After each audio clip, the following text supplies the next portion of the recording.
नमस्कार, देवभूमि दिन भर देख रहे हैं आप और मैं हूं आपके साथ आशीष प्रमोद गोस्वामी। तमिलनाडु हेलीकॉप्टर क्रैश में जान गंवाने वाले सीडीएस जनरल बिपिन रावत और उनकी पत्नी मधुलिका रावत का बरार स्क्वायर दिल्ली के शमशान घाट पर पूरे सैन्य सम्मान के साथ अंतिम संस्कार उनका कर दिया गया।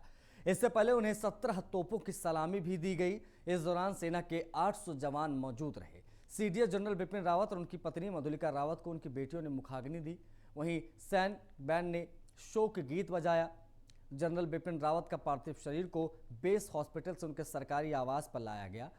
यह केंद्रीय गृह मंत्री अमित शाह, राष्ट्रीय सुरक्षा सलाहकार अजीत डोभाल, कांग्रेस नेता राहुल गांधी, भाजपा के राष्ट्रीय अध्यक्ष जेपी नड्डा, उत्तराखंड के मुख्यमंत्री पुष्कर सिंह धामी सहित कई दिग्गजों ने उन्हें पुष्पांजलि अर्पित की।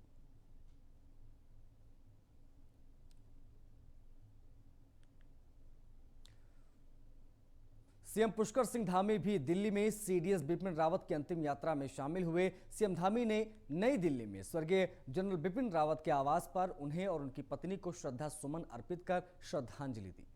इस मौके पर सीएम धामी ने कहा कि यह विश्वास करना है कि जनरल बिपिन रावत जी अब हमारे बीच नहीं रहे हैं। बड़ा कठिन वक्त है।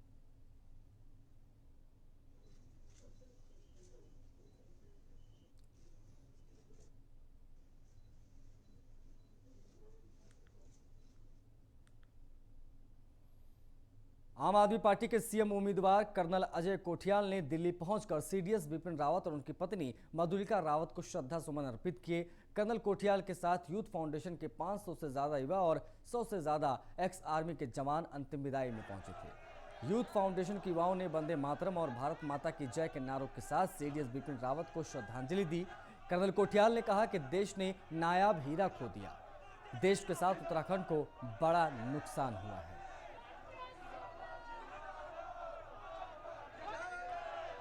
बिपिन रावत को कर्नल अजय कोठियाल ने श्रद्धांजलि अर्पित की। ये तस्वीर हम आपको दिखा रहे हैं जब पंचतत्व में विलीन हुए। उस दौरान वहां पर उत्तराखंड के आम आदमी पार्टी के मुख्यमंत्री के चेहरे कर्नल अजय कोठियाल मौजूद रहे। यूथ फाउंडेशन के पीछे बिपिन रावत की सोच, ये बात भी कही अजय कोठियाल ने। देश ने एक नया हीरा खो दिया। अपूर्ण क्षति पूरे हिंदुस्तान के लिए।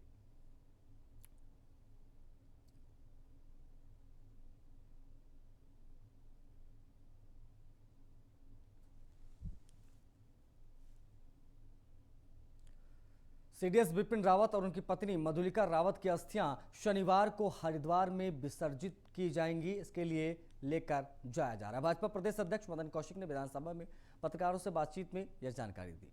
मदन कौशिक ने कहा कि उन्हें ऐसी सूचना मिली है कि लिहाजा हरिद्वार में सभी व्यवस्थाएं दुरुस्त करके और प्रबंधन के लिए उन्हें अधिकारियों को निर्देश दे दिए हैं। अस्थि विसर्जन के समय कई वीवीआईपी और पार्टी के सीनियर नेता पहुंच सकते हैं। सीडीएस जनरल बिपिन रावत को दिल्ली भावभीनी श्रद्धांजलि। माननीय मुख्यमंत्री मैं था, धन सिंह रावत जी थे, हमारे राज्य के और अनेक नेता वहाँ पर गए, सभी राज्यों के मुख्यमंत्री भी वहाँ पर थे। और कल अभी जो सूचना है उस सूचना के आधार पर कल उनकी अस्थियाँ हरिद्वार में गंगा में प्रवाहित की जाएंगी और इस सारे सूचना के आधार पर हम लोग वहां तैयार। राष्ट्रपति रामनाथ कोविंद देहरादून पहुंचे। राष्ट्रपति कोविंद शनिवार को आईएमए की पासिंग आउट परेड में रिव्यू ऑफिसर हैं। शनिवार को आईएमए की पासिंग आउट परेड होनी है, जिसमें बतौर रिव्यूइंग ऑफिसर राष्ट्रपति कोविंद सलामी लेंगे। इस बार आईएमए की पीओपी सादगी से होगी। बता दें कि शनिवार को भारतीय सैन्य अकादमी की पासिंग आउट परेड होगी। बतौर रिव्यूइंग ऑफिसर राष्ट्रपति रामनाथ कोविंद जेंटलमैन कैडेट्स की सलामी लेंगे। हालांकि सीडीएस बिपिन रावत और अन्य सैन्य अफसरों के निधन के चलते पासिंग आउट परेड सादगीपूर्ण तरीके से संपन्न होगी। इस बार पासिंग आउट परेड के बाद देश को 319 नए युवा सैन्य अधिकारी मिलेंगे। 8 मित्र देशों को 68 अफसर मिलेंगे। इस तरह कुल 387 जेंटलमैन कैडेट पास आउट होंगे।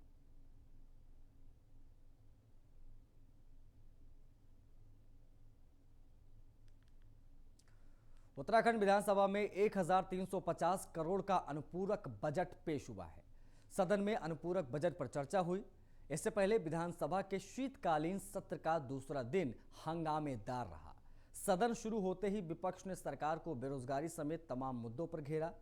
इसके साथ ही सरकार सदन में देवस्थानम बोर्ड निस्तारीकरण विधेयक लेकर आई है।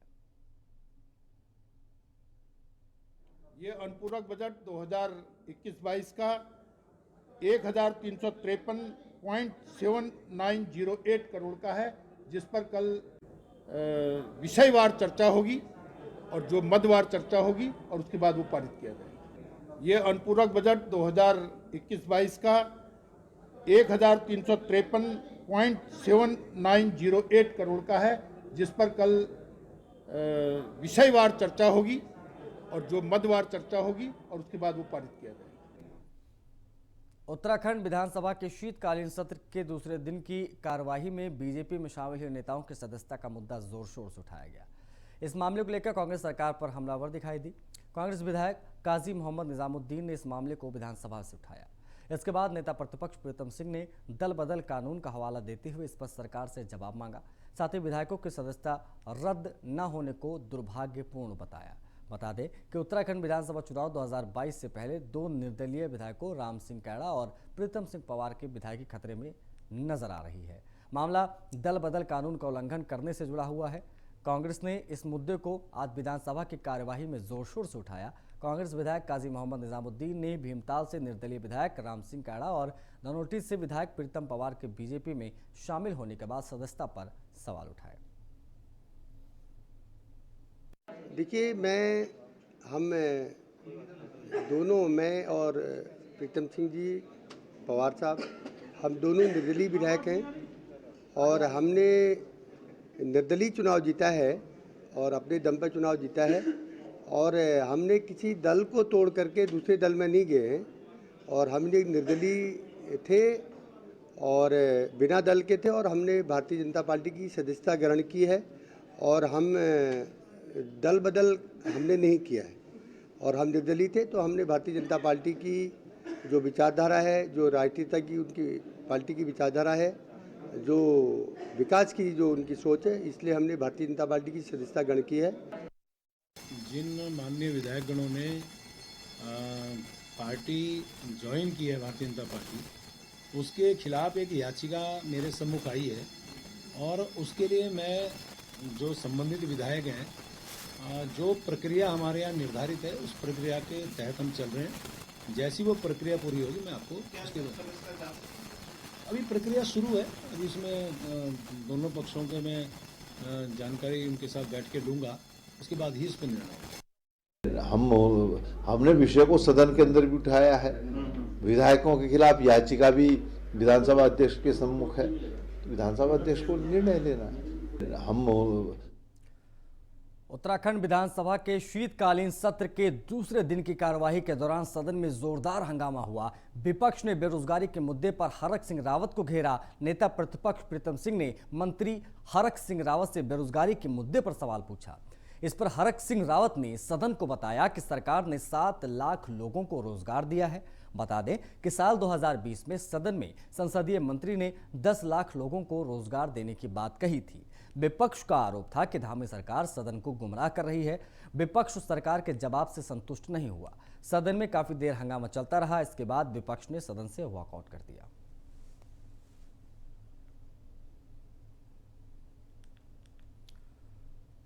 उधर कांग्रेस के बेरोजगारी पर सवाल और वॉकआउट करने पर मंत्री हरक सिंह रावत ने कहा है कि 4 साल तक कांग्रेस सोई रही और पार्टी को अब बेरोजगारों की याद आने लगी।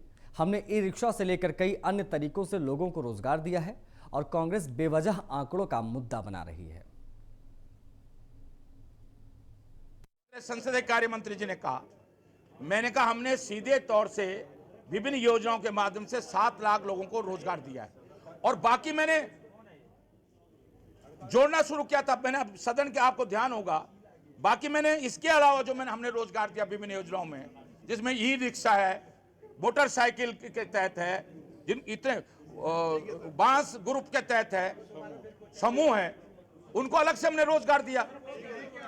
जिस तरह संसद विधानसभा सत्र के दौरान विपक्ष ने सरकार को घेरने की पूरी तैयारी कर ली है। उप नेता विपक्ष करण माहरा ने न्यूज वन इंडिया से खास बातचीत में कहा है कि सरकार को बेरोजगारी, अवैध खनन और राशन कार्ड जैसे कई अहम मुद्दों पर घेरा जाएगा। शीतकालीन विधानसभा सत्र उत्तराखंड का आज दूसरा दिन है। कल पहला दिन जनरल विपिन रावत को श्रद्धांजलि देने के लिए रहा और आज विपक्ष कई मुद्दों पर सरकार को घेरने जा रहा है। नियम 310 में चर्चा है। हमारे साथ उपनेता विपक्ष करण महाराज जी, इनसे पूछते हैं आज सरकार को कैसे कांग्रेस पार्टी घेरने जा रही है। महाराज जी, आज क्या इशू है और किन विषयों पर सरकार पर कांग्रेस हमला करेगी? देखिए, लॉ एंड ऑर्डर का सबसे बड़ा इशू है। एक पूर्व मंत्री पे और पूर्व विधायक पे जिस तरीके से अटैक हुआ और उल्टे मुकदमे उन्हीं पे दर्ज कर दिए गए, और भी बहुत सारे इश्यूज लॉ एंड ऑर्डर के हैं जो आज 310 में हम लोग उठाएंगे। उसके अलावा भी बहुत सारे ज्वलंत मुद्दे हैं। पुरानी पेंशन बहाली का मुद्दा है, खनन के मुद्दे हैं। उसके अलावा गोल्डन कार्ड में हमारे पुराने लोग जो हैं 90 दिन से वो लोग अनशन पे बैठे हुए हैं, उनके मुद्दे हैं। शिक्षकों की भर्ती जो होनी वाली है उच्च शिक्षा में, उसमें लोगों को एज रिलैक्सेशन नहीं दिया गया है, ये मुद्दे हैं। बहुत सारे ऐसे विषय हैं जिन पर घेरेंगे। पुरानी जो कमेटियां बनी, जैसे जिला विकास प्राधिकरण की कमेटी बनी और उसकी कमेटी की रिपोर्ट्स आने के बाद भी आज तक सरकार वहीं की वहीं अटकी हुई है। तो ये सारे ऐसे बिंदु हैं जिन पर सरकार को घेरने की हम लोग कोशिश करेंगे। आज कांग्रेस सदन में जो सरकार विधेयक भी कुछ अपने लेके जा रही है, सरकार अपने बिजनेस को तेजी से पास कराना चाहती है, पर विपक्ष उसे खनन और दूसरे मुद्दों पर घेरेगा। तो क्या सरकार आज अपने बिजनेस के एजेंडे में सफल होगी या विपक्ष उसको फ्लोर पर घेरने में मजबूत रहेगा? देखिए, अभी तो वो ले करेंगे और वो उनमें जो अध्यादेश ला रहे हैं उसमें है क्या, उसको पढ़ने का अगर मौका मिलेगा तो निश्चित ही उसमें हम लोग जो सार्थक चीज़ें हों उन पर बहस करेंगे जो आवश्यक होगा। तो सरकार के जो आज विधेयक आ रहे हैं उस पर भी आवश्यकता अनुसार विपक्ष विरोध करेगा और अध्ययन के बाद उस पर अपना पक्ष भी रखेगा। कैमरामैन अनूप भट्ट के साथ Sudeep Jain, news one India, Dehradun. तीनों कृषि कानूनों की वापसी और लंबित मांगों पर सरकार के प्रस्ताव के बाद अब संयुक्त किसान मोर्चे ने किसान आंदोलन को स्थगित करने का ऐलान किया है। उत्तराखंड के किसानों को लेकर कैबिनेट मंत्री स्वामी यतीश्वरानंद का कहना है कि उत्तराखंड के सभी किसान भाजपा के साथ हैं। कैबिनेट मंत्री स्वामी यतीश्वरानंद ने कहा है कि प्रधानमंत्री मोदी ने हमेशा किसानों के उत्थान को लेकर काम किया। कृषि कानूनों पर भी पीएम मोदी ने एक बेहतर निर्णय लेते हुए किसानों की बात को रखते हुए दिखाया है कि वह किसानों के साथ हैं। उन्होंने कहा कि अब सारे किसान भाजपा के साथ हैं और 2022 विधानसभा चुनाव में किसान भाजपा के पक्ष में खड़ा होगा। देश के प्रधानमंत्री माननीय मोदी जी बने, उन्होंने कहा था कि किसानों की फसल का 2 गुना हम लोगों ने करना है। उसी को लेकर माननीय मोदी जी हमेशा किसानों के साथ रहे हैं, आज भी और आगे भी रहेंगे। ये उसी का परिणाम है। आज पूरे देश के अंदर माननीय मोदी जी का किसान जय जयकार कर रहे हैं और मैं किसानों का धन्यवाद करता हूं। उन्होंने माननीय मोदी जी की बात को स्वीकार करते हुए अपने अंदर। इसी के साथ इस बुलेटिन में फिलहाल इतना ही।